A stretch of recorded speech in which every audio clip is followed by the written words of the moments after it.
Alhamdulillah, kalimat yang tidak pernah berhenti diucapkan oleh setiap muslim karena tidak terhingga nikmat Allah kepada kita semua. Wassalatu wassalamu ala Rasulillah, juga senantiasa dipanjatkan oleh setiap muslim atas yang Nabi besar Muhammad sallallahu alaihi wasallam sebagai bentuk kepatuhan kepada Allah, karena Allah dan malaikatnya juga memberikan salam kepada beliau. Seperti biasa Bapak Ibu sekalian, kita melanjutkan bahasan Minhajul Muslim dan masih membahas tentang Nabi Muhammad sallallahu alaihi wasallam. Terakhir kita membahas tentang mukjizat. Yang dimaksud mukjizat adalah syai'un khariqun 'anil 'adah, sesuatu yang keluar di atas kapasitas semua manusia, dan itu nyata Allah berikan kepada setiap nabi-nabi sebagai bentuk dukungan terhadap risalah yang dibawa oleh setiap nabi. Dan semua nabi-nabi, sudah saya jelaskan pada pertemuan kita yang lalu, diberikan oleh Allah subhanahu wa ta'ala kelebihan mukjizat sesuai dengan keadaan kaumnya. Nabi Musa alaihissalam, Fir'aun suka dengan penyihir, maka diberikanlah yang menyerupai sihir tapi bukan sihir, mukjizat. Sudah saya berikan contoh-contoh yang lalu. Kemudian juga Nabi Isa alaihissalam di zamannya terkenal dengan kedokteran, maka Allah subhanahu wa ta'ala membuat Isa alaihissalam lahir tanpa ayah, dan mungkin sampai hari kiamat tidak akan bisa dibahas di dalam ilmu kedokteran masalahnya, tidak akan ditemukan. Tidak mungkin tanpa sperma seorang wanita tiba-tiba hamil, itu mustahil sudah. Tapi Allah datangkan agar memberikan mukjizat kepada Nabi Isa alaihissalam, bisa berbicara pada saat masih bayi, bisa menghidupkan benda mati, dan seterusnya. Semua nabi-nabi sebelum Nabi Muhammad SAW diutus khusus untuk kaumnya, maka mukjizat mereka kebanyakan terfokus ke kaum itu saja. Tetapi Nabi kita Muhammad SAW diutus untuk alam semesta, bahkan seluruh jin dan manusia. Sebagaimana sudah saya jelaskan hadis Nabi SAW yang sahih yang berbunyi, innama bu'ithtu idal ahmari wal aswad, saya diutus untuk semua golongan merah, maksudnya jin dari api, dan semua golongan hitam, maksudnya manusia dari tanah. Berarti secara akal sehat sebenarnya kalau orang beriman kepada Allah dan para nabi-nabi sebelum Nabi Muhammad SAW akan mengetahui dengan akal sehatnya Nabi Muhammad SAW akan diberikan mukjizat yang mengalahkan semua nabi-nabi sebelumnya. Dan memang itu harusnya begitu, karena risalah beliau bukan khusus kaum Arab saja, tapi seluruh alam semesta. Artinya harus mukjizatnya jauh lebih hebat daripada nabi-nabi yang lain. Pada pertemuan yang lalu pas penutupan saya sempat membahas mukjizat beliau yang pertama, dan memang saya sudah sempat mukjizat pertama dalam bagian yang kedua. Saya sudah jelaskan bahwasanya Nabi SAW memiliki dua macam mukjizat. Yang pertama dalam bentuk informasi, dan informasi ini seperti kisah tentang kaum-kaum sebelum kita, bagaimana mereka disiksa, tanda-tandanya, ciri-cirinya, sebab-sebabnya. Kemudian apa yang sedang terjadi di zaman beliau sallallahu alaihi wasallam, disampaikan tentang akan terbunuhnya Umayyah bin Khalaf, kemudian menangnya kaum muslimin dalam banyak peperangan, dan banyak sekali hal-hal yang lain. Kemudian juga informasi tentang hal-hal yang gaib, kematian, alam barzah yang akan datang, kiamat, tanda-tandanya, kemudian surga dan neraka. Ini mukjizat, dan satu demi satu selalu kelihatan kebenarannya. Belum pernah ada yang disampaikan oleh Nabi SAW dalam bentuk informasi itu tidak terjadi. Sampai sekarang direntet oleh para ulama, semuanya pasti terjadi. Dan seorang muslim tinggal menunggu saja, waktu akan terjadi semua yang disampaikan oleh Nabi SAW. Kemudian mukjizat yang kedua Bapak Ibu sekalian adalah mukjizat yang berbentuk sesuatu yang kelihatan dengan mata kepala, tapi ini hanya terjadi di zaman Nabi SAW. Setelah beliau meninggal tidak akan terjadi. Jadi memang berhubungan dengan kehidupan Nabi SAW. Dan saya jelaskan pertemuan yang lalu adalah mukjizat yang pertama pembelahan bulan, di mana Nabi SAW menggaris bulan dengan jari beliau sehingga membuat bulan terbelah dua, dan seluruh masyarakat Mekah bahkan seluruh dunia pada saat itu menyaksikan tentang bulan yang terbelah. Saya ringkaskan ceritanya. Abdullah bin Mas'ud berkata radhiyallahu anhu dalam hadis Bukhari Muslim, kami menyaksikan dengan mata kepala kami bulan terbelah dua di zaman Nabi SAW masih di Mekah sebelum hijrah 3 tahun, dan setengah bulan itu ada di gunung Abi Kubais, gunung yang di sebelah barat Ka'bah, dan sebelah lagi di gunung As-Suwaida, artinya di sebelah timurnya Ka'bah. Dua gunung yang menghimpit Mekah pada saat itu, dan dua-dua atau bulan tersebut benar-benar terbelah menjadi dua.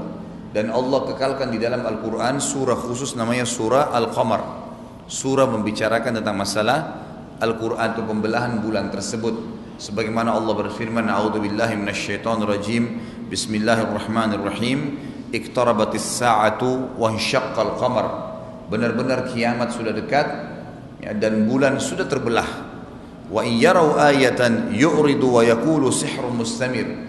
Tapi sayangnya orang-orang kafir Quraisy di Mekah itu kalau melihat tanda-tanda mukjizat Nabi, maksudnya Nabi Muhammad SAW, mereka masih menolak dan mereka mengatakan ini sihir yang terus-menerus. Lalu Allah mengatakan wa kadzdzabu wattaba'a ahwa'ahum wa kullu amri mustakhir. Lalu mereka mendustakan itu, lalu mereka mengikuti hawa nafsu mereka, padahal semua perkara pasti akan jalan seperti yang telah Allah tentukan. Beriman, beramal soleh, mati masuk surga, itu pasti, fakta. Begitu pula orang kafir, fasik, maksiat, meninggal, tidak taubat, maka masuk neraka. Neraka itu juga fakta, tinggal nunggu saja. Dan terlalu banyak dalil berhubungan dengan masalah yang kita jelaskan di bahasan setelahnya tentang beriman kepada hari kemudian. Orang-orang Quraisy pada saat itu mau mempermalukan Nabi SAW. Mereka bilang waktu Nabi SAW lagi tawaf, wahai Muhammad, apa kau mau kami beriman di depan orang semua? Kata Nabi SAW, tentu saja. Kata mereka, apa kau lihat bulan itu? Kata Nabi SAW, iya. Belah bulan buat kami akan beriman. Mereka pikir Nabi SAW tidak akan menjawab tantangan itu. Mereka kaget pada saat Nabi SAW balik menantang, mengatakan, wahai Quraisy, kalau seandainya saya minta kepada Allah membelah bulan seperti yang kalian minta dan Allah kasih, kalian akan beriman? Kata orang Quraisy, kalau kau belah bulan buat kami, pasti kami beriman. Lalu kata para sahabat, kami menyaksikan Nabi SAW menggaris bulan dengan jari beliau. Ini disaksikan oleh sekian juta mata pada saat itu, karena seluruh masyarakat Mekah mengetahui. Tapi orang-orang Quraisy itu sudah lihat, bengong sebentar, dan mereka bilang, oh sihirnya Muhammad hebat. Padahal tadi mereka sendiri yang minta untuk membuktikan kebesaran Allah Subhanahu wa taala. Lalu mereka sebarin lagi berita, mereka bilang, mau bukti bahwasanya ini sihir wahai orang-orang Mekah? Tunggu beberapa bulan lagi, sebulan lagi akan datang orang-orang Quraisy yang dari luar Mekah. Mereka akan datang masuk ke Mekah, kita tanyain, apakah mereka lihat juga bulan terbelah? Kalau mereka lihat berarti Muhammad benar. Kalau mereka tidak lihat berarti Muhammad cuma menyihir kita, cuma di Mekah saja kelihatan bulan terbelah. Ternyata sebulan kemudian seluruh masyarakat Mekah berkumpul mencari tahu dan menanyakan kepada setiap orang Quraisy yang masuk, dan mereka memberikan kesaksian, memang kami menyaksikan bulan terbelah di malam ini dan malam itu. Serta secara dunia ilmiah sekarang juga sudah terbukti, ada foto saya sudah tuntun kemarin, Bapak Ibu bisa share di Google, ketik saja foto ya bulan terbelah, nanti akan keluar tuh. Akan kelihatan nanti bulan terbelah. Jadi secara ilmiah di foto di satelit itu memang bulan di tengah-tengahnya subhanallah ada garis seperti retakan seluruh bulan. Dan para ilmuwan cuma bisa mengatakan yang bukan muslim, ini pernah terjadi sekitar 1000 tahun sampai 1500 tahun yang lalu, tapi nggak tahu apa sebabnya. Mereka mengatakan begitu, yang Nasrani, yang Yahudi, yang orang-orang musyrik, semua mengatakan begitu. Subhanallah, kita orang beriman tidak perlu ngeluarin duit untuk penelitian. Sudah Allah ceritakan dalam Al-Quran, bisa dibaca per huruf dapat 10 pahala lagi. Sudah jelas ada hadis menjelaskan memang bulan dibelah oleh jari Nabi Muhammad SAW. Yang kedua yang kita bahas malam ini adalah kisah tentang penyembuhan penyembuhan penyakit oleh Nabi SAW. Disebutkan dalam hadis Bukhari bahwasanya Qatadah radhiyallahu anhu, sahabat Nabi yang mulia terkenal dengan keberaniannya, kegagahannya, pas mau masuk di kancah peperangan, tiba-tiba ada anak panah dari orang kafir lepas, kena bola matanya. Bola mata sebelah kanan kena anak panah, saking beratnya sampai bola matanya keluar sebelah kanan.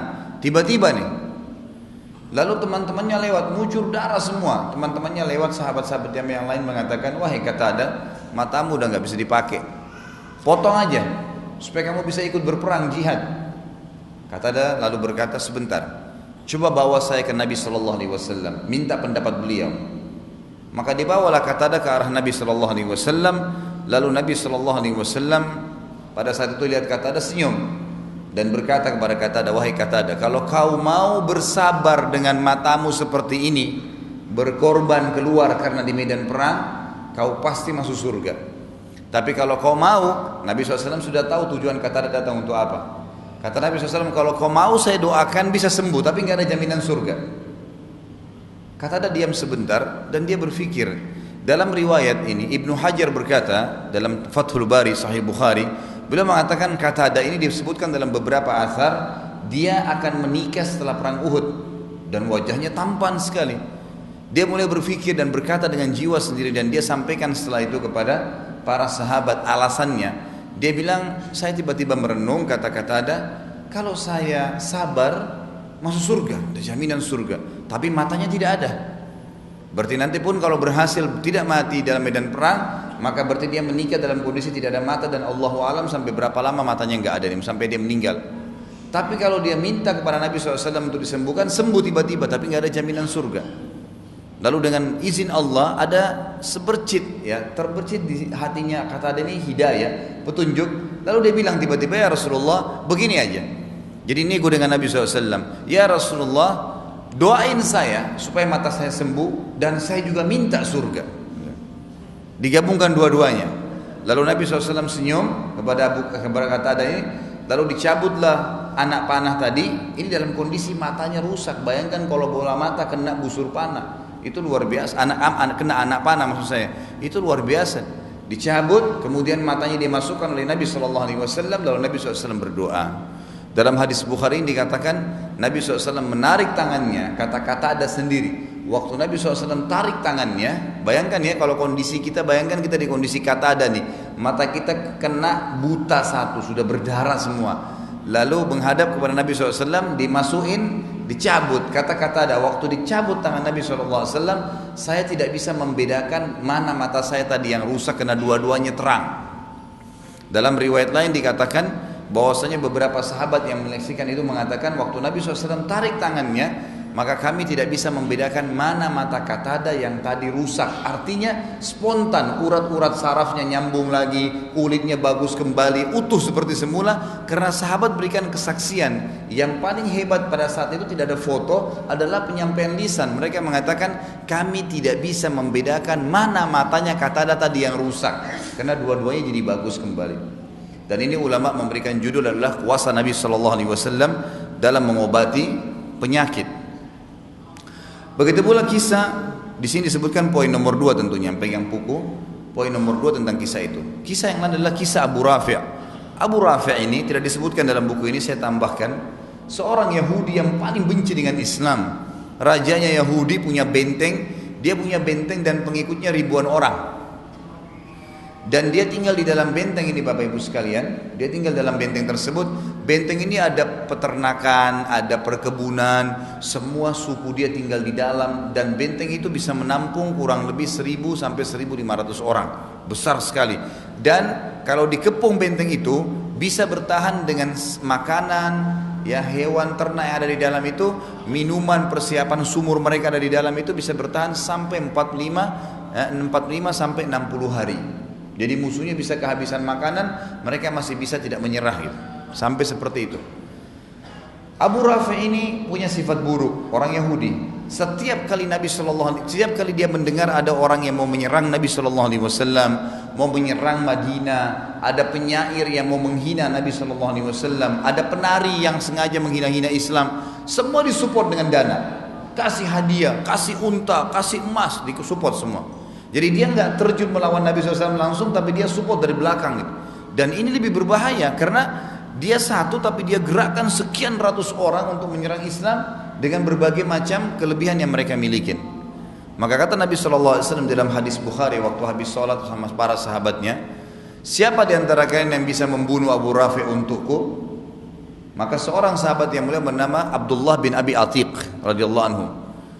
Abdullah bin Abi Atiq ini terkenal sahabat yang pemberani. Jadi di medan perang itu biasanya di prajurit-prajurit perang itu ada memang prajurit yang selalu ditaruh di depan. Memang ini prajurit disuruh apa saja siap. Langsung nyerang musuh, langsung melawan. Pokoknya dia nggak mau tahu, dia sudah tahu untuk dipakai tenaganya perang. Ada prajurit yang di belakang ngatur strategi, ada pimpinan, ada ahli panah dari jarak jauh. Kalau kita sekarang sniper, jadi medan perang itu memang ada beberapa strategi yang ditaruh, gitu kan. Abdullah bin Abi Atiq ini salah satu ujung tombaknya Nabi SAW kalau di kancah peperangan, selalu di depan dan pemberani sekali. Tanpa nawar, tanpa takut dia mengatakan, ya Rasulullah saya membunuh dia. Kata Nabi SAW, baiklah, pergi saja, ajak beberapa temanmu, pergilah dia. Tapi dalam kisah ini tidak disebutkan tentang jarak antara Madinah dengan benteng Abu Rafi'. Ringkas cerita, kayaknya tidak terlalu jauh karena pada hari itu juga Abdullah bin Abi Atiq dalam riwayat dikatakan sudah sampai di depan benteng. Lalu dia lihat benteng ini sulit sekali untuk ditembus karena benteng ini temboknya tinggi, gitu kan. Kalau zaman dulu tuh orang menghitung dengan kaki, ya 20, ya 60 kaki, 50 kaki, 20 meter, 10 meter, 15 meter kalau kita sekarang, gitu kan. Maka dia bilang, waktu saya tiba di sana, kata Abdullah radhiyallahu anhu, saya lihat benteng ini sangat kuat, kokoh, nggak bisa dinaikin, gitu kan, susah menembusnya. Dan ada pintu gerbang satu saja, itu pun penjaganya sangat ketat dan dia menghafal semua mukanya orang yang dalam benteng. Jadi kalau ada orang baru langsung ketahuan. Jadi jeli sekali gitu. Dia bilang kalau saya lihat kejadian tersebut nggak bisa. Teman-teman saya juga mengatakan kayaknya kita nggak bisa. Tunggu dulu, kita cari strategi nih. Teman-temannya bilang kita istirahat aja malam ini karena sudah malam. Besok aja deh, kata teman-temannya. Besok kita lihat bagaimana cara untuk bisa masuk. Kata Abdullah bin Abi Atiq radhiyallahu anhu, silakan kalian istirahat. Saya ingin melihat siapa tahu ada celah untuk masuk gitu. Subhanallah, dalam hadis Bukhari dikatakan pada malam itu tiba-tiba dengan hikmah Allah untanya Abu Rafi' hilang. Karena dia raja, hampir satu benteng keluar bawa obor rame-rame. Yang perempuan, yang anak kecil, yang orang tua, yang laki-laki semua keluar bawa obor cari untanya Abu Rafi'. Abdullah bin Abi Atiq mengatakan radhiyallahu anhu, waktu saya lihat itu saya gunakan sebagai kesempatan. Saya pun menyelip masuk dengan di antara orang-orang, akhirnya penjaganya nggak kenal karena bukan individual gitu. Masuklah ke dalam benteng, dia bilang, lalu saya sembunyi di kandang keledai. Kemudian semua orang masuk, ya. Keledai ini termasuk hewan Bapak Ibu sekalian, kita biar tidur di sebelahnya, biar kita naik di atasnya. Kalau dia nggak mau ngomong, dia nggak ngomong. Hewan yang unik gitu kan. Jadi kalau orang mau sembunyi di kandang keledai nggak bakal ketahuan gitu. Dia nggak bergerak kalau ada orang di sebelahnya, ada apa, pokoknya dia tenang aja. Dia nggak terganggu sama sekali, nggak terusik gitu kan. Makanya sampai diberikan perumpamaan bodoh itu diambil dari perumpamaan keledai. Karena biasa saja dia dibunuh, dia diserang, dia tetap diam aja. Dia nggak lari, nggak apa gitu. Makanya Allah, tapi kalau dia teriak suaranya ribut. Allah mengatakan inna ankara aswati la sautul hamir. Suara yang paling buruk adalah suaranya keledai, gitu kan. Kalau dia teriak itu ribut. Dan kata Nabi SAW dan hadis lain, kalau kalian mendengar gonggongan anjing dan teriakan keledai, maka beristiadalah dari syaitan karena mereka sedang melihat syaitan dan pengikutnya, gitu kan. Ringkas cerita, saya tidak bahas itu. Abdullah bin Atiq sembunyi di kandang keledai sampai semuanya sudah mulai masuk, penjaga juga sudah merasa aman, dicantol lah biasanya pintu gerbangnya, kemudian mereka pergi istirahat, merasa aman, tidak ada masalah. Abdullah radhiyallahu anhu ini lalu kemudian mendatangi pintu gerbang, mengganjalnya dengan sebuah batu waktu dibuka jadi tidak terlalu kelihatan. Kemudian beliau melihat ternyata di pintu, di lantai benteng itu ada 2 lantai. Di lantai 2 itu bangunan dari batu-batu yang disusun, itu ada kamar-kamar yang masih menyala obornya, dan ada satu kamar cukup gemuruh suara itu, dan ada ucapan Abu Rafi', Abu Rafi', Abu Rafi', disebutkan nama. Maka dia mengatakan mungkin ini kamarnya Abu Rafi'. Dan di sebelahnya itu ada kamar-kamar yang dipenuhi dengan yang disiapkan untuk penjaga-penjaganya Abu Rafi'. Ringkas cerita, Abdullah mengatakan saya pun menunggu. Setelah semuanya masuk ke kamarnya masing-masing, tinggal Abu Rafi' sendiri di kamar, saya naik ke atas. Dan zaman itu kebetulan di benteng pintu-pintu mereka itu dari luar dipasangin cantolan, kayak kita mungkin zaman sekarang ada juga, dari dalam juga ada cantolan. Jadi dari luar bisa digembok, bisa dikunci. Zaman dulu sudah ada sistem itu.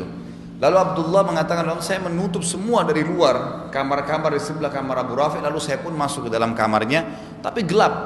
Kata Ibnu Hajar rahimahullah, penulis Sahih kitab Fathul Bari dalam syarah Sahih Bukhari, Beliau mengatakan Abdullah radhiyallahu anhu bin Abi Atiq ini terkenal penglihatannya tidak terlalu terang.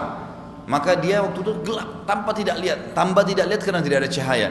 Maka dia menggunakan strategi sendirian nih. Dia mengatakan dia pakai suara, dia panggil Abu Rafi gitu dengan suara dia.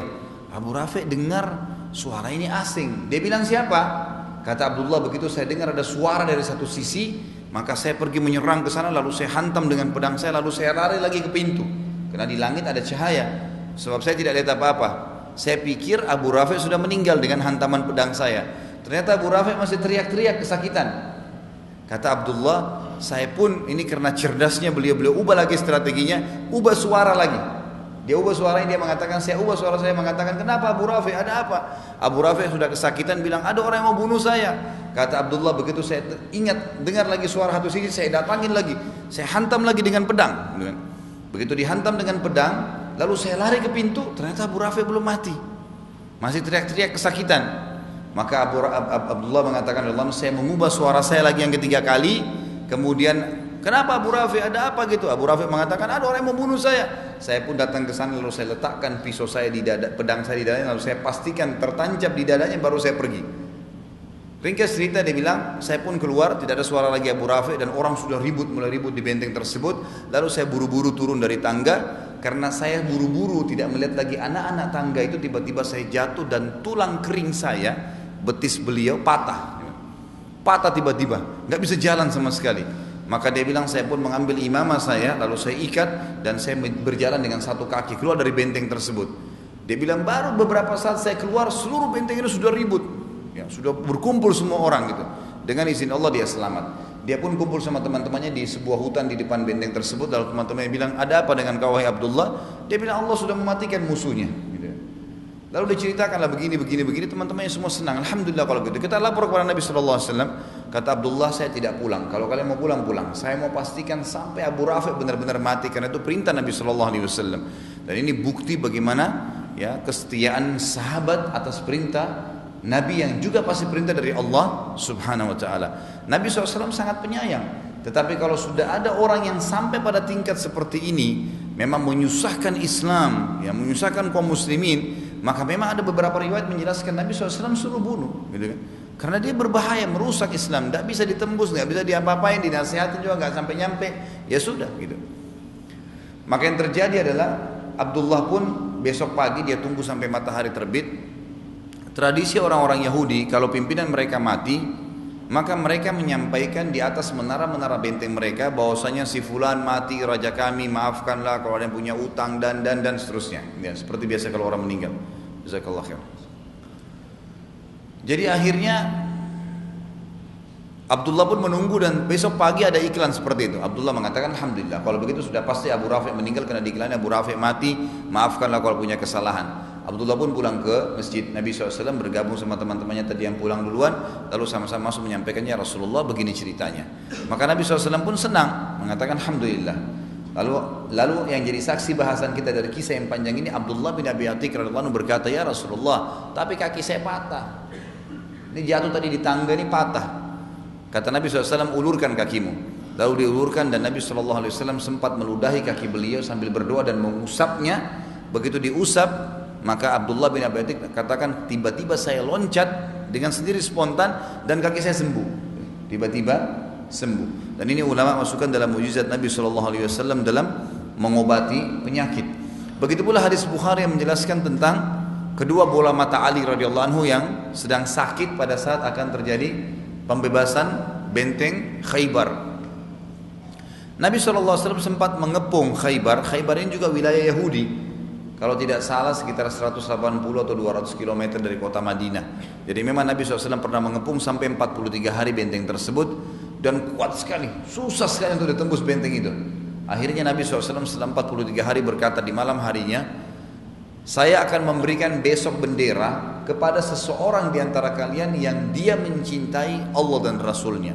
Dan Allah dan Rasul juga mencintai dia. Kata Umar bin Khattab radhiyallahu anhu, belum pernah saya berharap mau jadi raja, mau jadi pemimpin, mau punya jabatan, kecuali malam itu saja. Karena Nabi SAW jamin orang yang akan dikasih bendera besok nih, itu pasti mencintai Allah dan Rasulnya, Allah dan juga Rasulnya mencintai dia. Maka semua sahabat itu tidak tidur malam itu, nunggu besok siapa yang mau dikasih bendera. Karena itu pertanda setelah 43 hari mau coba tembus nggak bisa-bisa gitu kan. Karena benteng-benteng Khaybar itu dituangin dengan minyak oleh orang Yahudi, jadi orang nggak bisa naik, licin. Mau tembus nggak bisa, pintu gerbangnya kokoh, temboknya kokoh. Dari atas suka menyiramkan masakan panas ya, air panas yang dimasak di panci-panci besar lalu dituang. Kalaupun ada sahabat yang coba naik di tembok tersebut, susah sekali ditembus gitu. Tapi dengan pernyataan Nabi SAW mengatakan saya akan berikan bendera ini besok, artinya untuk menembus benteng Khaybar, artinya ada jaminan dari Nabi SAW pasti orang yang pegang bendera itu dua manfaatnya. Pertama, dia adalah mencintai Allah dan Rasulnya, Allah dan Rasul juga mencintai dia, dan dia pasti akan menang. Maka tidak ada sahabat yang tidur pada saat itu. Keesokan paginya habis sholat subuh, kata Nabi SAW, di mana Ali bin Abi Thalib? Maka mereka berkata, dia sedang sakit mata ya Rasulullah, ada di kemahnya lagi sakit mata, itu kan bengkak matanya. Tak tahu Allah alam penyakit apa, pada yang penting jelas mereka mengatakan sakit mata. Maka Nabi SAW pun mengatakan panggil dia. Dia lalu dipanggil, lalu Nabi SAW meniupkan mata Ali dengan sedikit air ludah beliau, lalu mendoakan dan akhirnya mata Ali sembuh. Lalu Nabi SAW mengatakan, wahai Ali, ambillah bendera ini dan tembuslah benteng Khaybar. Ingatlah, kalau seandainya kau menjadi penyebab satu orang saja dapat hidayah di jalan Allah, kau akan mendapatkan lebih baik daripada humurun ni'am, artinya nikmat yang terbesar. Dan ingat, kalau kau memberikan menjadi penyebab hidayah bagi orang lain, kau akan mendapatkan pahalanya dari apa yang dia kerjakan setelah itu. Maka Ali pun radhiyallahu anhu datang ke sana dan akhirnya menembus benteng Khaybar. Tapi ringkas cerita kita adalah bagaimana Nabi SAW menyembuhkan mata Ali radhiyallahu anhu, dan ini beliau sebutkan di poin ketiga. Begitu pula poin keempat, dalam perang Badr Nabi SAW sempat menyembuhkan kaki Ibnu Hakam radhiyallahu anhu, sahabat Nabi yang sempat patah. Lalu Rasulullah SAW menyemburnya dengan ludah beliau. Maka pada saat itu juga kaki beliau sembuh dan ia tidak merasakan sakit sama sekali. Jadi semua riwayat-riwayat ini diambil oleh para ulama dan dihubungkan dengan masalah pengobatan ya. Jadi Nabi SAW dalam pengobatan sering meniupkan sedikit ludahnya ya. Begitu juga pada saat Hasan lagi sakit, cucu beliau, lalu beliau mengambil dengan jari beliau tanah, lalu beliau mengatakan Bismillahi turbati ardina, dengan nama Allah dan kesucian debu tanah kami, biriqati ba'dina, dan dengan ludah sebagian kami. Lalu beliau tiupkan ludah kecil di jari beliau yang ada debunya, yushfa bihi saqimuna, tersembuhkan orang yang sakit di antara kami. Lalu beliau menekankan di badan ya Hasan yang sedang sakit, lalu beliau ya dengan izin Allah, Allah sembuhkan Hasan dengan sentuhan tangan Nabi SAW. Makanya dalam metode ruqyah syariah itu ada penggunaan meniupkan sedikit dengan air ludah atau menekankan titik-titik di badan seperti itu. Kemudian juga beliau mengangkat poin yang kelima adalah kuasa Nabi SAW terhadap pohon. Pernah dalam hadis Bukhari juga dijelaskan bahwasanya ada seorang badui lewat tiba-tiba di hadapan Nabi SAW. Orang ini belum muslim, lewat cuma lintas di Madinah, dia nggak tahu apa-apa tentang Islam.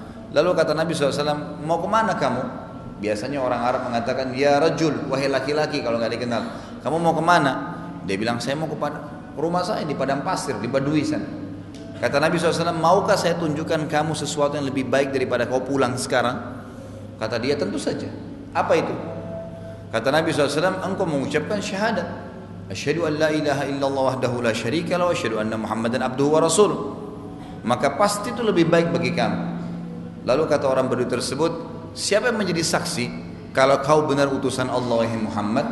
Nabi SAW melihat kiri kanan gak ada sahabat gitu kan. Maka beliau pun melihat ada sebuah pohon di ujung lembah.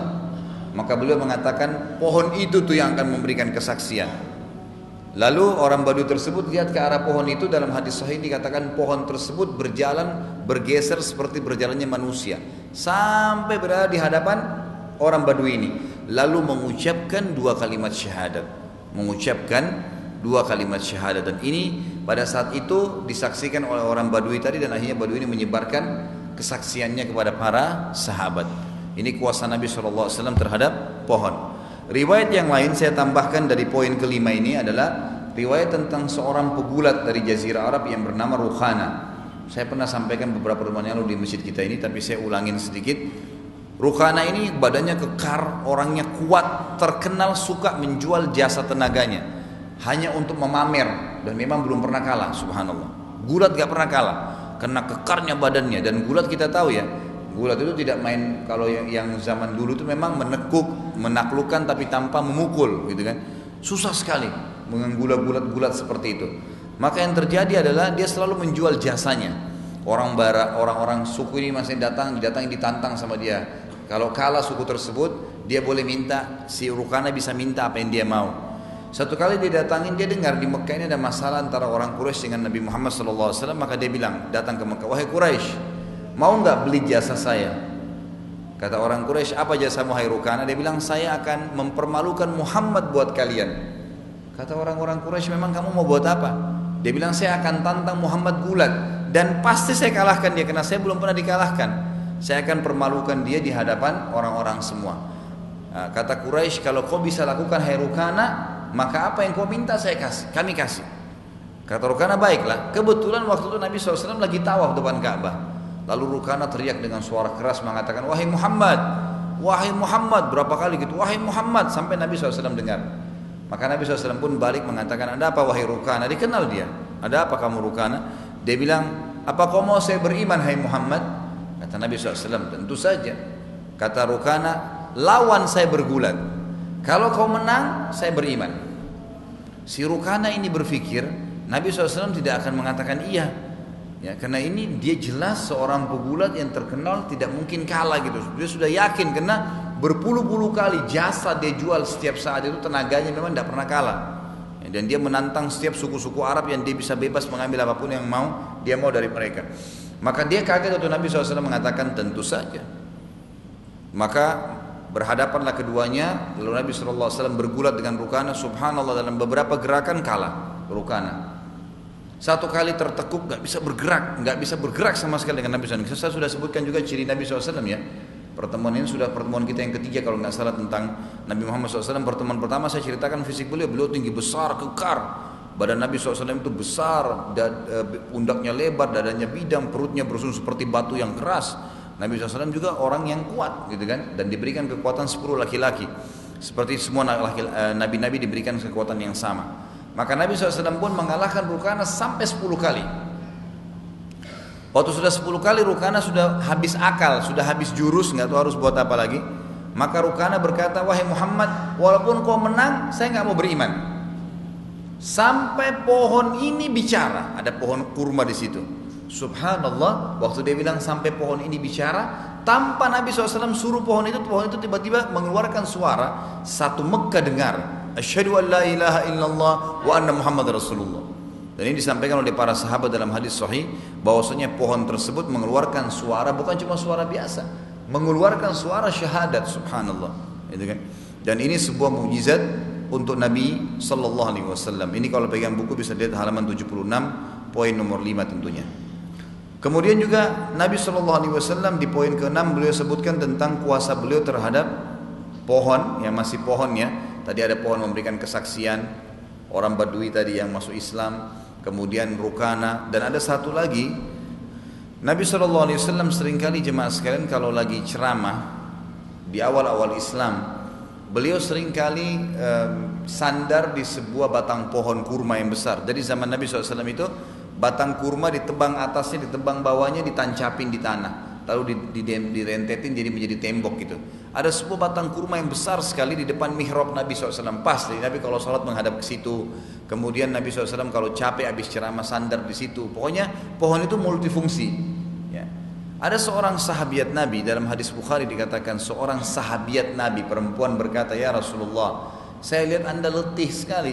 Kalau ceramah anda selalu capek, sandar gini. Bagaimana saya punya seorang pegawai, ya kalau kita sekarang kita katakan pegawai, yang mahir membuat kayu, memahat kayu. Mau nggak saya buatin mimbar? Kata Nabi SAW, silahkan, buat aja, gitu kan. Maka ibu itu pun menyuruh pegawainya untuk membuat mimbar.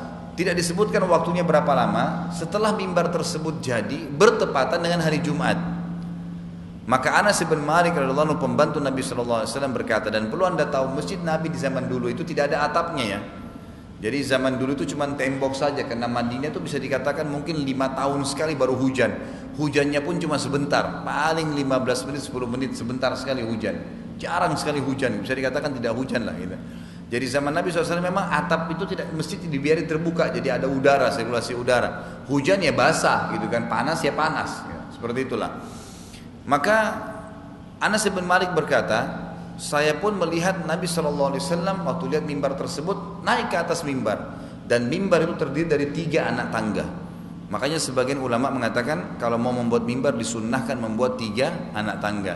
Tapi karena waktu itu 3 anak tangga dibuatkan oleh sahabat ini, dan Nabi SAW tidak menegur, tidak menyalahkan gitu kan. Walaupun ini cuma hukumnya sunnah. Artinya boleh mimbar tanpa tangga, boleh juga tangganya lebih, nggak ada masalah. Tetapi kalau waktu itu mimbar Nabi SAW 3 anak tangga. Ringkas cerita, Nabi SAW naik ke mimbar tersebut, kata Anas bin Malik, waktu Nabi SAW mulai salam, kemudian muadzin Bilal mulai kumandangkan azan, kita tahu biasanya, kalau laki-laki sudah tahu tuh, kalau khatib sudah ada semimbar, azan dikumandangkan, hening masjid, gitu kan? Biasa begitu, nggak ada suara, semua dengarin azannya. Kata Anas bin Malik, tiba-tiba kami mendengar suara tangisan anak bayi. Lalu kami cari suara tersebut, nggak mungkin. Kalau ada ibu-ibu bukan sholat Jumat yang hadir, mungkin kalau sholat 5 waktu bawa anaknya. Tapi ini nggak ada, bawa-bawa semua, dan tidak mungkin bawa bayi di masjid gitu. Dia bilang kami cari suara tersebut tidak ketemu. Sampai akhirnya suara tersebut makin lama azannya Bilal, makin mendekati hayya 'alas shalah, makin keras suara tersebut dan berubah seperti suara induk unta yang sedang mencari anaknya. Maka tiba-tiba kami menyaksikan Nabi SAW turun kembali dari mimbarnya. Bayangkan kalau khatib di atas mimbar, turun lagi kembali, mendatangi batang pohon yang ada di depan mihrab beliau yang besar itu, lalu memeluknya dan berkata, demi zat yang ubun-ubunku dalam genggamannya, dia menangis. Maksudnya batang pohon ini menangis karena kehilangan zikrullah. Artinya selama ini saya kalau capek sandar di dia, saya menjadikan seperti mimbar gitu ya, capek sandar berdiri selalu dekatnya. Ini karena Nabi SAW pindah, batang pohon yang sudah mati di mata manusia itu nangis. Lalu kata Nabi SAW, dan demi Allah kalau seandainya saya tidak memeluknya, maka dia akan menangis sampai hari kiamat. Dia akan menangis sampai hari kiamat. Dan ini mukjizat Nabi SAW. Kalau yang kita sebutkan malam ini sudah sampai yang ke-8. Kalau di poin ini yang ke-6 tentunya, karena tadi ada beberapa yang saya tambahkan. Kemudian juga poin ke-7 beliau mengatakan ada doa Rasulullah SAW untuk kehancuran kerajaan Kisra. Kisra ini kerajaan Persia ya, kerajaan Persia. Jadi pernah Nabi SAW mengutus, sudah masuk waktu? 5 menit lagi. Pernah Nabi SAW mengutus sahabat-sahabatnya. Ya, kalau kita sekarang duta, pergi ke Raja Romawi, ajak masuk Islam, Raja Kisra. Beberapa raja, Najasyi di Afrika, semua menerima. Ada yang masuk Islam, ada yang memberikan hadiah. Tapi Raja Kisra ini emang sombong dia. Orang Kisra ini orang Persia. Persia ini umumnya itu badannya kekar-kekar. Kalau sekarang itu Rusia, Afghanistan, Iran, Irak, itu semua dulu wilayah Persia namanya. Satu wilayah dulu itu namanya Persia. Kerajaan besar menguasai dunia waktu itu. Maka waktu tiba sahabat ini mengantar surat Nabi SAW, Kisra lalu membahasakan dalam bahasa dia, bahasa Persia kepada penterjemahnya, siapa itu Muhammad, ngaku-ngaku Nabi dan meminta saya tunduk pada dia. Ya, kemudian dia suruh sahabat yang mengantar surat untuk dibunuh. Maka tibalah berita kepada Nabi SAW bahwasanya si Kisra merobek surat Nabi SAW dan membunuh utusannya. Maka kata Nabi SAW, mazzaka risalati mazzakallahu mulkah. Dia telah merobek suratku, maka Allah juga akan merobek kerajaannya. Maka ternyata sebelum meninggal Nabi SAW telah terjadi kekacauan di kerajaan Kisra. Dan akhirnya di zaman khilafahnya Umar bin Khattab, seluruh wilayah Kisra akhirnya dikalahkan oleh kaum muslimin. Dan Nabi SAW mengatakan segelintir dari sahabatku akan merebut Darul Bayda, sebuah istana putih milik Kisra. Jadi cuma beberapa sahabat saja yang masuk, dan itu betul memang. Beberapa sahabat Nabi SAW terbukti perkataan beliau masuk ke istana Kisra. Kisra sudah lari, semua sudah lari, ninggalin wilayah tersebut dan akhirnya masuk Islam semua. Dan subhanallah setelah masuk Islam semua wilayah, umumnya wilayah Persia. Kalau anda belum tahu, maka 6 orang imam hadis kita dari wilayah Persia. Imam Bukhari itu dari Rusia, Imam Muslim dari Nisabur, itu wilayah Rusia juga. Imam Nasai, Abu Dawud, Tirmidzi, Ibnu Majah, ini semua orang-orang Persia. Justru karena Islam sudah diekspansi ke sana, akhirnya mereka mengenal Islam, mereka hafal Quran, mereka jadi ulama hadis. Mereka jadi ulama hadis. Ini juga salah satu manfaat kalau ada Islam yang diekspansikan ke wilayah. Saya juga sering diberatkan jemaah sekalian, ada pemahaman yang keliru. Kita menganggap jihad itu hanya akan terjadi kalau kita membela diri. Bukan. Jihad itu bisa dengan dua keadaan. Bisa kita membela diri kalau diserang, atau memang muslimin punya pemimpin yang kuat, lalu dia menyuruh jihad, ekspansi Islam. Tawarkan wilayah-wilayah yang belum kenal Islam, masuk Islam, kalau nolak bayar upeti, kalau nolak perang. Emang begitu. Nah, selain mereka masuk Islam, maka disebarin Islam. Itu kebanyakan seperti itu. Kita lihat di zaman Nabi SAW itu banyak sekali ya. Seperti kota Mekah sendiri diekspansi oleh Nabi SAW. Kemudian ada wilayah Tabuk, yang perang Tabuk terkenal, itu diekspansi oleh Nabi SAW. Dan ada cukup banyak peperangan di sana. Abu Bakar juga, seluruh jazirah Arab zaman Umar sampai Persia. Ada perang Qadisiyah yang kita kenal di Persia. Kemudian ada perang Yarmuk di wilayah Romawi. Itu juga adalah ekspansi Islam, sampai akhirnya membuat Islam itu menyebar kemana-mana. Allahu a'lam. Sudah masuk waktu? Baik, poin ke-8, doa beliau SAW untuk Ibnu Abbas, kata penulis buku Syekh Abu Bakar Jazair rahimahullah, agar menjadi faqih dalam agama. Abdullah bin Abbas sepupu Nabi SAW, waktu masih kecil rajin sekali. Di mana Nabi ada pasti Abdullah bin Abbas ada di situ. Dengarin, ikut, ceritain cara jalannya Nabi. Sampai Nabi SAW lihat dia luar biasa nuntut ilmu, sampai ditepuk dadanya oleh Nabi SAW. Nabi mengatakan, semoga Allah menjadikanmu ulama kaum muslimin. Semoga Allah menjadikanmu ulama muslimin, kamu faham ilmu agama. Dan akhirnya betul Abdullah bin Abbas menjadi ulamanya sahabat. Poin ke-9, makanan yang menjadi banyak berkat doa beliau, sehingga makanan sebanyak 2 mud atau 1,35 kilo gandum dapat dimakan oleh lebih dari 80 orang. Ini sering kali terjadi. Nabi SAW punya tradisi, itu setiap hari beliau sering kali disuguhi oleh sahabat.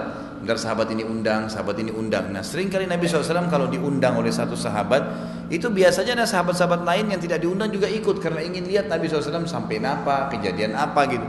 Maka sering kali kalau Nabi SAW sampai ke rumah sahabat, itu sering kali makanannya gak cukup.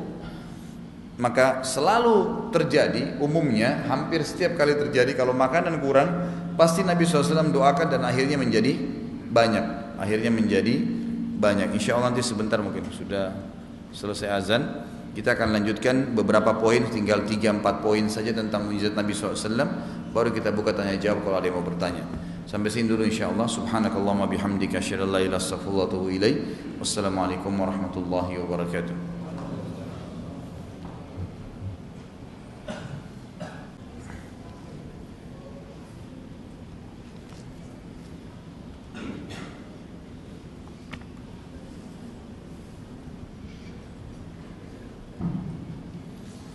Assalamualaikum warahmatullahi wabarakatuh.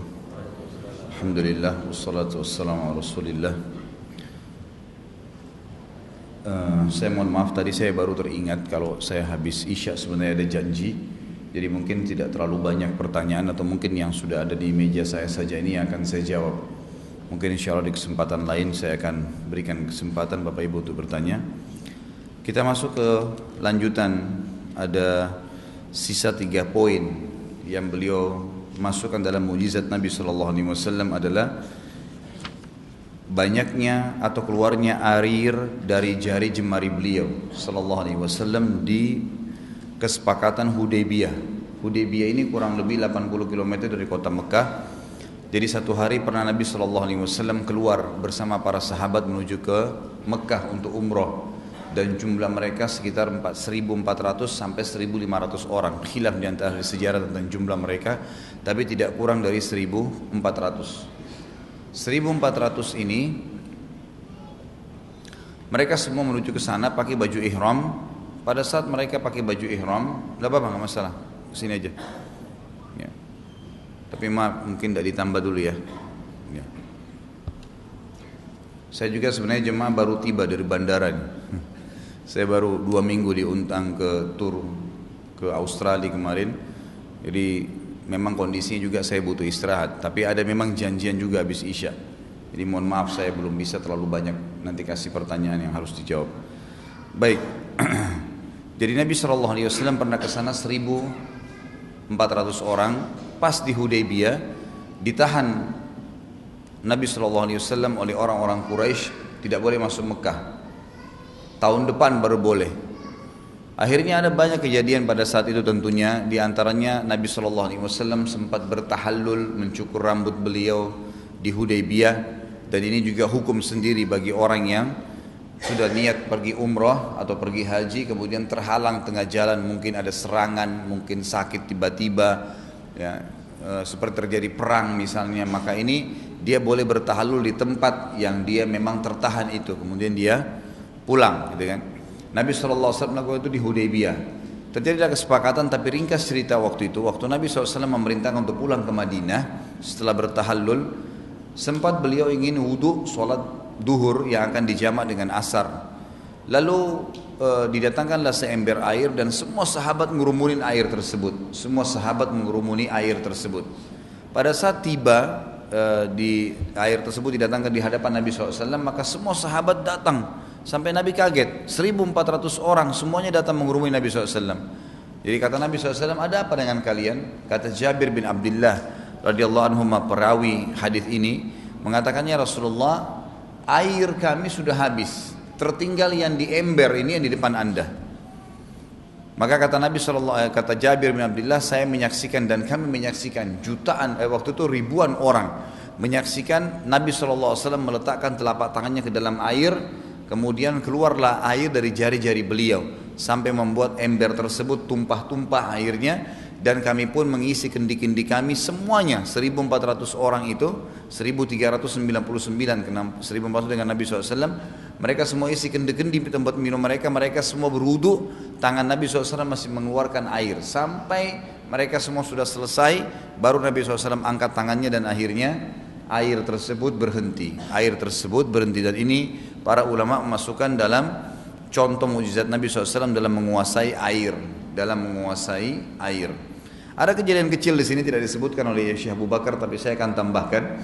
Kalau yang sudah pernah dengar kisahnya, alhamdulillah direview. Kalau yang belum, maka mudah-mudahan menambah keimanan. Musailamah al-Kadzdzab ini salah satu kepala suku Arab di Yaman yang mengaku sebagai nabi di zaman Nabi SAW, di akhir zaman, di akhir hidupnya Nabi SAW, di tahun 10 dan awal tahun 11 Hijriah. Tapi Nabi SAW baru membentuk pasukan untuk menyerang, ternyata Nabi SAW sudah meninggal dunia. Musailamah al-Kadzdzab ini mengaku sebagai nabi dan pengikutnya dia dari sukunya 100.000 orang. Jadi banyak sekali, luar biasa pengikutnya. Waktu itu Nabi SAW sempat didatangi oleh orang-orang Ansar dari Madinah. Kemudian mereka berkata, ya Rasulullah, kami ini sudah menggali sumur dan capek luar biasa, sudah dalamnya juga, dalamnya sudah sangat dalam, airnya asin, nggak tawar, nggak bisa dipakai. Coba anda lihat ya Rasulullah. Maka Nabi SAW mendatangin sumur tersebut, lalu berdoa dan beliau meludah ke sumur itu. Tiba-tiba air yang asin berubah menjadi tawar, dan itu menghebohkan luar biasa Jazirah Arab waktu itu, dan terdengar oleh pengikut-pengikutnya Musailamah.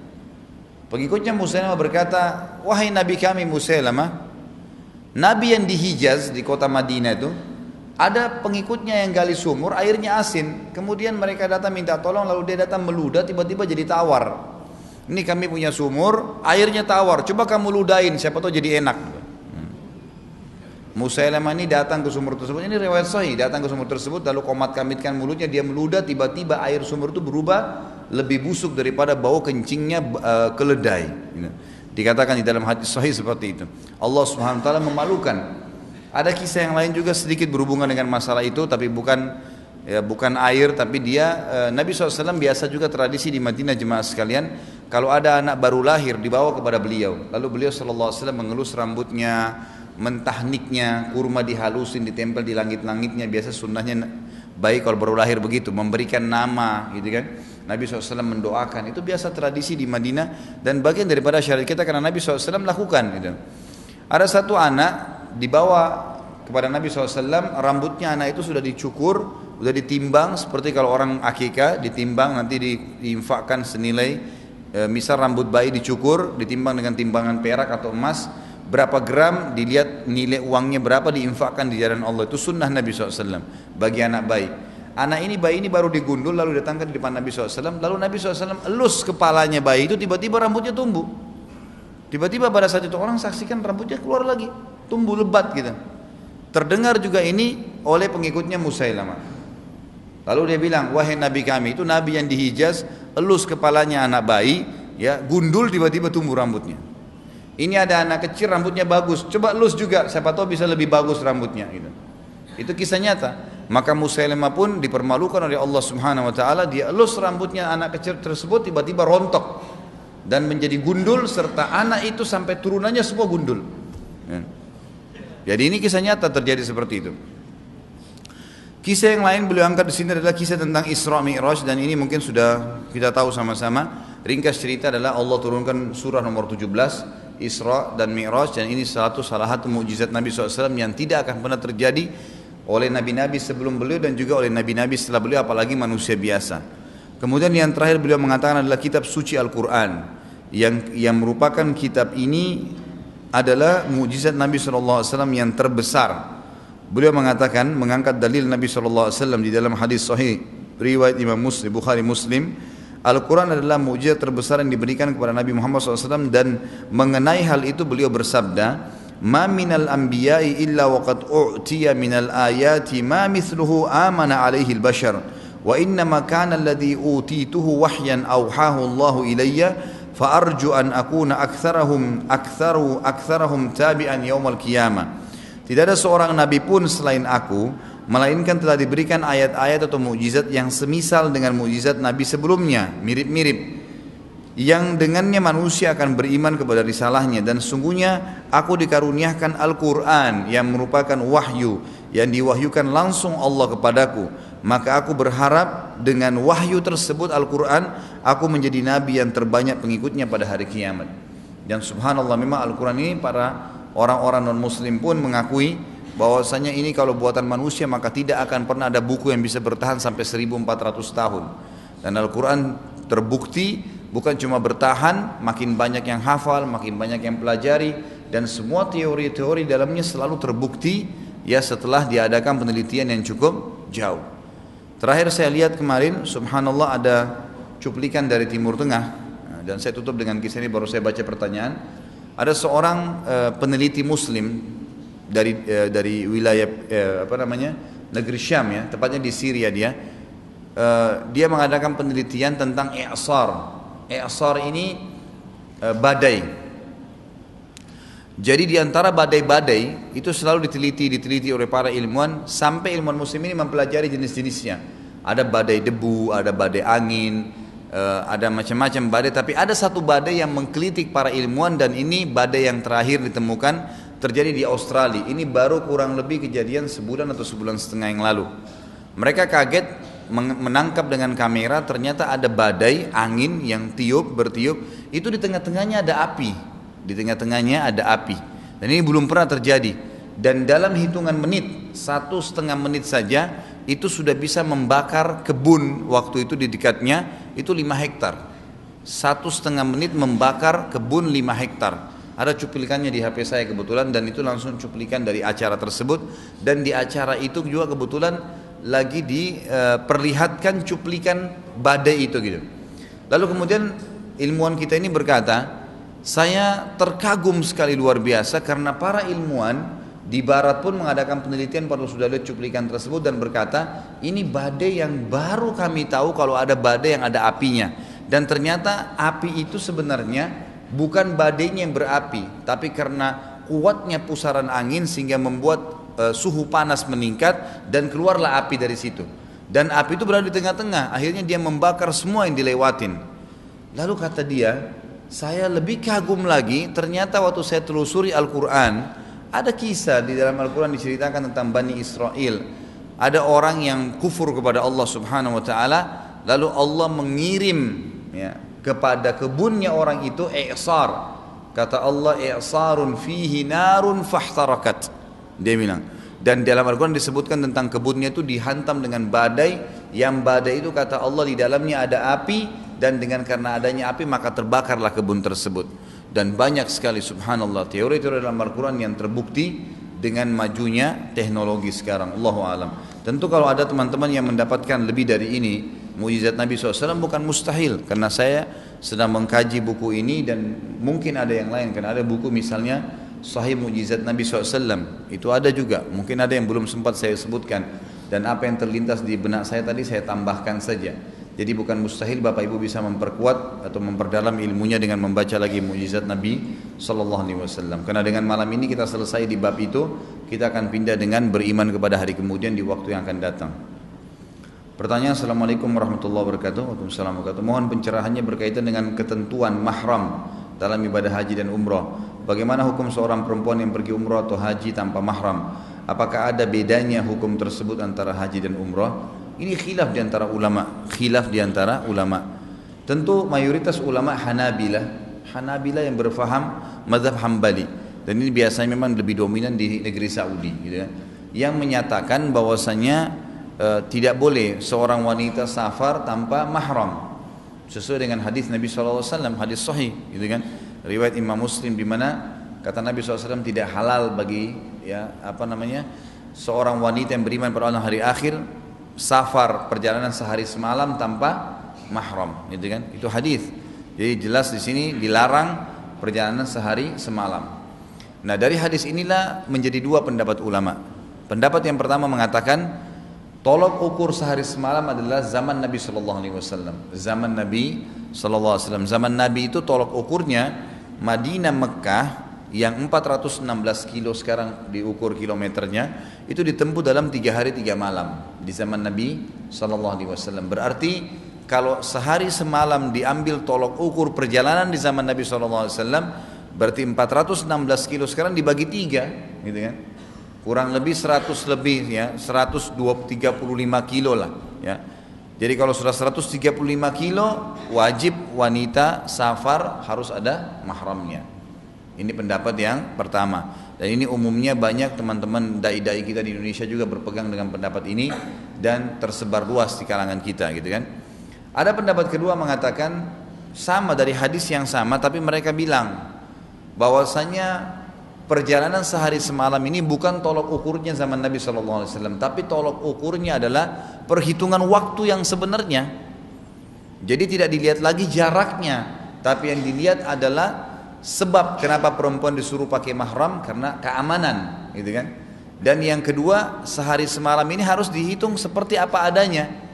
Misal, bukan tolok ukurnya Madinah Mekah. Kayak sekarang Jakarta Jeddah ditempuh dengan pesawat 9 jam. Berarti kurang dari 24 jam. Jadi kan kurang dari sehari semalam. Berarti tidak keluar dari, kalau dari hadis ini, dari pendapat kedua mengatakan perjalanan haji dan umroh di bawah 24 jam itu 9 jam tadi berarti dibolehkan. Asal diikuti dengan sebab perempuan disuruh pakai mahram adalah keamanan. Ini pendapat ya, bukan pendapat saya. Saya mengangkat pendapat para ulama agar lebih pencerahannya lebih jelas. Nanti masalah antum mau memilih pendapat yang mana silahkan, bebas-bebas saja. Tapi kita harus bisa sportif menerima pendapat orang. Karena saya lihat banyak ikhwah di Indonesia ini kaku sekali dalam menuntut ilmu. Gitu kan, begitu dia tahu satu pendapat dari ustadz ini, udah yang lain salah. Nggak boleh, kita harus lihat dalilnya, gitu kan. Kita sebagai penuntut ilmu harus belajar dalil, nggak boleh. Saya waktu sampaikan ini di salah satu taklim saya di Al-Azhar Kebayoran, lalu ada rupanya beberapa ikhwah yang sempat hadir di teman-teman ustadz yang lain gitu. Lalu dia bilang mungkin karena ini ustadz, karena pendapat ini Ustadz Khalid nggak diajak di Rodi Roja gitu. Terus tapi saya nggak dengar, ada murid saya yang datang sampaikan. Saya bilang ya akhi, apa hubungannya saya dengan Rodi Roja, apa hubungannya dengan saya tidak diajak? Apa memang antum pernah tahu saya nggak diajak gitu kan? Masa saya menyampaikan pendapat terus langsung dibanding-bandingkan gitu. Ini bukan masalah membanding-bandingkan gitu. Saya hanya mengangkat pendapat ulama karena sama-sama dari dalil yang sama gitu kan. Dan saya sudah pastikan sama Dr. Sulaiman Rahili pada saat beliau datang di Masjid Al-Fatah, dan saya sampaikan sama beliau, Syekh, ini khilaf tentang masalah ini sangat kental, saya bilang gitu kan. Apakah memang kita harus memvonis satu pendapat saja Kalau antum bilang kita memvonis, saya akan vonis dengan satu pendapat sebagaimana lainnya ikhwah. Artinya nggak boleh perempuan safar tanpa mahram, titik. Ya, kalau perjalanan sehari semalam patokannya karena jarak Madinah Mekah yang berarti 135 kilo. Gitu. Terus beliau akhirnya menyampaikan kepada saya, beliau bilang itu pendapat, tapi ini memang lebih didahulukan dibandingkan pendapat yang kedua memang yang mengatakan bahwasanya perempuan itu dihitung sehari semalamnya, itu tolok ukurnya memang jamnya, jadi sudah tidak ada lagi jaraknya, kan gitu. Diikuti dengan syarat yang atau hikmah daripada kenapa perempuan pakai mahram karena keamanan, gitu kan? Karena keamanannya. Kalau lewat dari 24 jam maka tidak boleh.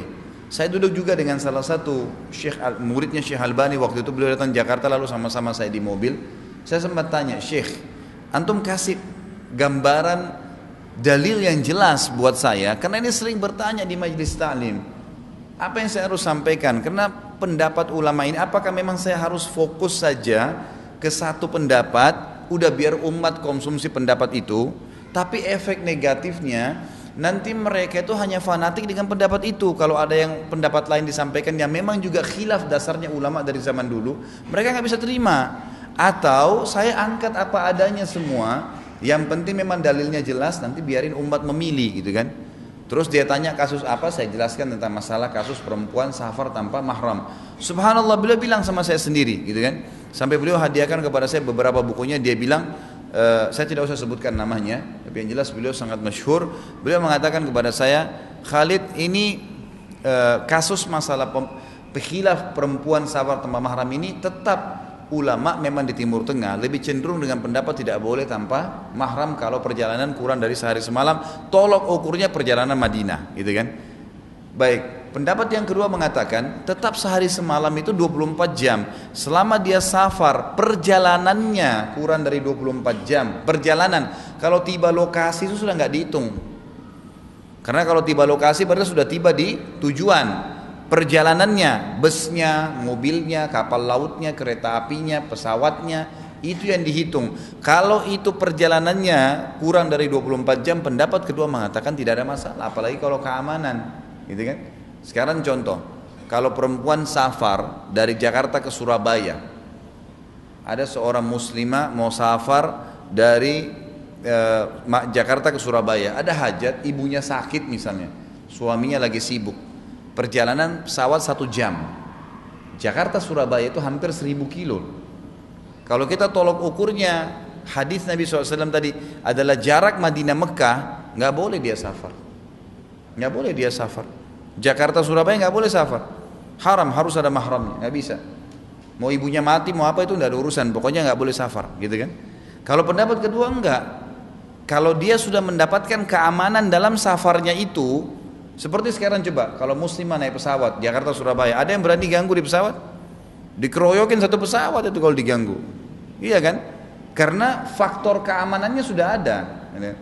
Faktor keamanan itu aman, tidak ada masalah. Tidak ada masalah. Itu berarti sekarang banyak sekali muslimah yang datang dari Bandung pedagang, naik bus dari Bandung ke Jakarta ke Tanah Abang belanja, balik lagi ke Bandung. Bagaimana itu hukumnya? Kalau tidak ada mahramnya bagaimana? Kalau janda, banyak itu kasus-kasus terjadi. Di pengajian saya banyak yang bertanya begitu. Ini bagaimana Ustaz kalau saya harus pakai mahram? Saya nggak bakal dagang, nggak bisa. Sementara saya duduk di bus, saya terhormat. Duduk gak ada yang ganggu, pakai AC, pakai aman. Saya belanja, saya pulang lagi sebentar. Nggak ada masalah tuh bagaimana? Coba kira-kira posisi saya sebagai dai saya harus bilang apa? Nggak bisa, harus pendapat pertama. Ini yang saya tanyakan kepada Syekh, saya harus angkat realita pendapat ulama atau memang saya harus bawa umat kepada satu pendapat saja, gitu kan? Jadi ikhwan jangan buru-buru memvonis ya. Ini banyak sekali yang vonis-vonis saya aneh-aneh ini. Jadi saya cuma mengangkat pendapat, antum bebas memilih silahkan. Dan sebagai penuntut ilmu, saya dan antum juga semua, kita masih sementara menuntut ilmu. Coba lebih bisa membuka diri untuk menerima pendapat, gitu kan? Lebih bisa mendiri. Pernah Syekh Utsaimin rahimahullah didatangi oleh seseorang mahasiswa tamatan Madinah juga, sudah doktor di Amerika. Saya kenal beliau, gitu kan?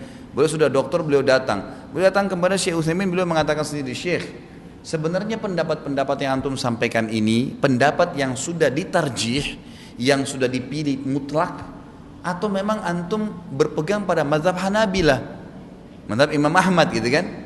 Kata Syekh Utsaimin kepada dia bilang sama saya sendiri, Masjid Nabawi, dia bilang Syekh sendiri mengatakan kepada saya, oh saya bermazhab Hanabilah. Kata Syekh Utsaimin, nah mayoritas teman-teman kita berpegang pada pendapat beliau, itu benar-benar saja, bukan salah, benar-benar saja. Tapi jangan sampai memvonis ke satu pendapat, kita harus bisa melihat kepada dalil, kita kan diberikan akal untuk berpikir gitu kan. Jadi jangan sampai salah paham dengan masalah ini. Saya cuma mengangkat pendapat, ya, pendapat ulama seperti itu. Apa benar ada ketentuan bagi pemerintah Saudi yang memperbolehkan perempuan di atas 45 tahun boleh pergi haji atau umroh tanpa mahram? Kalau ada ketentuan tersebut, apa pertimbangannya? Bagaimana kita mensikapi ketentuan tersebut? Ada hukum agama yang membedakan umur, padahal perempuan usia 45 tahun juga masih kelihatan cantik, ya. Allahu a'lam, saya nggak tahu. Saya nggak tahu apa sebabnya kerajaan Saudi mengeluarkan itu, tapi memang setahu saya ada. Setahu saya di Kedutaan Saudi ada. Ya, ini biasa teman-teman travel yang tahu nih. Jadi kalau sudah di atas 45 tahun itu sudah nggak apa-apa tanpa mahram. Sekarang memang ada peraturan. Apa pertimbangannya? Allah alam. Saya nggak tahu. Saya nggak pernah tanya dutanya, nggak pernah tanya ke kedutaan Saudinya, gitu kan.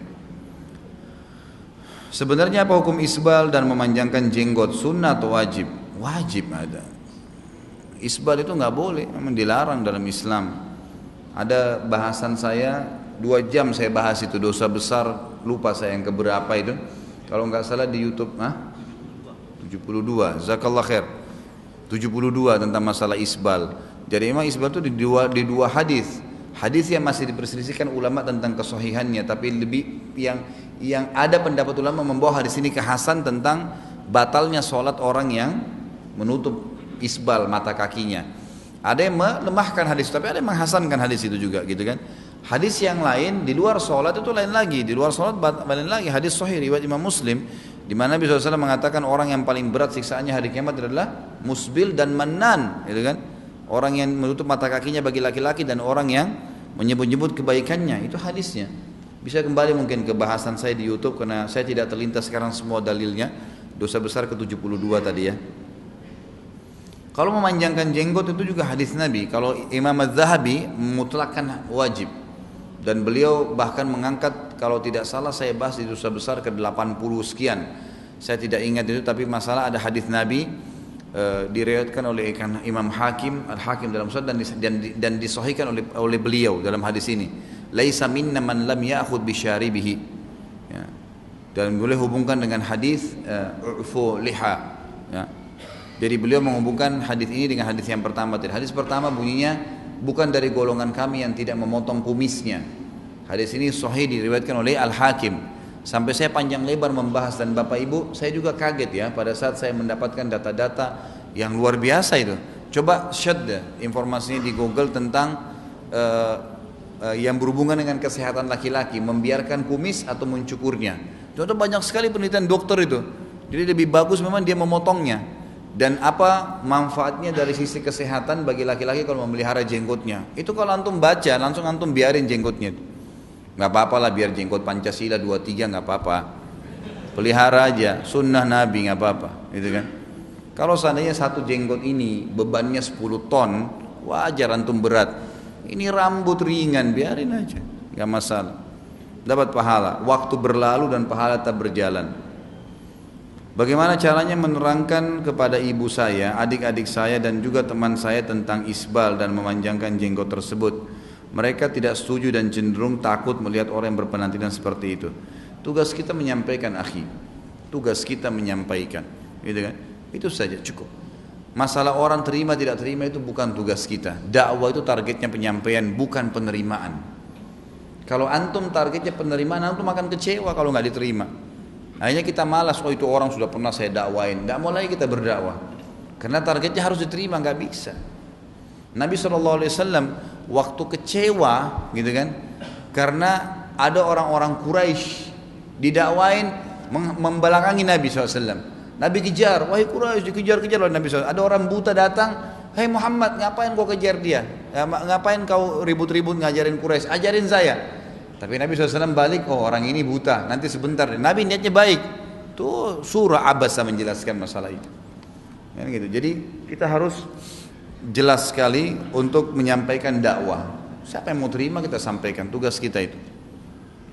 Teman saya juga bertanya kenapa isbal tersebut tidak diajarkan di sekolah Islam seperti MTSN dan MAN. Apa ini? Man. Taib. Allahu alam. Saya tidak tahu kenapa mereka tidak ajarkan itu. Tapi kalau anda tanyakan kepada saya apakah itu sunnah Nabi, saya katakan jelas sunnah Nabi SAW.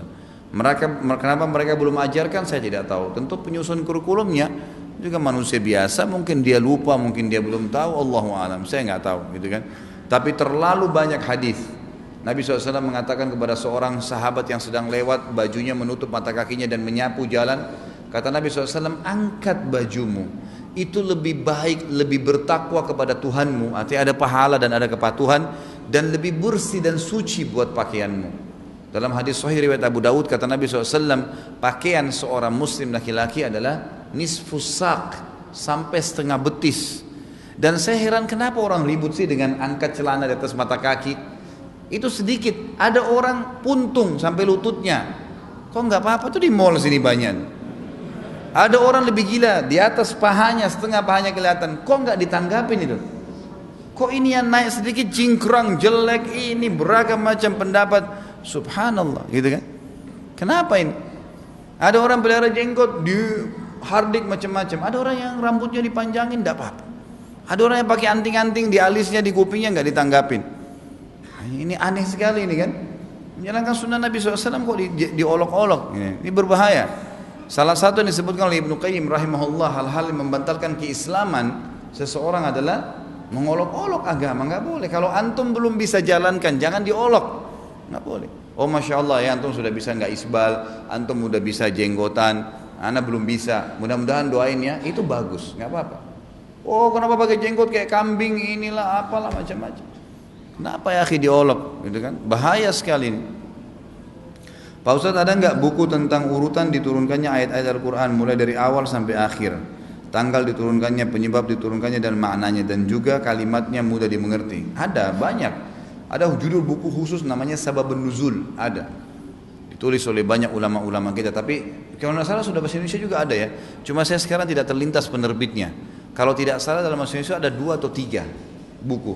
Ada ditulis kok, ada banyak, cukup banyak sebab-sebab turunnya ayat Al-Quran. Jadi hanya surah ini turunnya pada waktu ini, kejadiannya ini, gitu kan?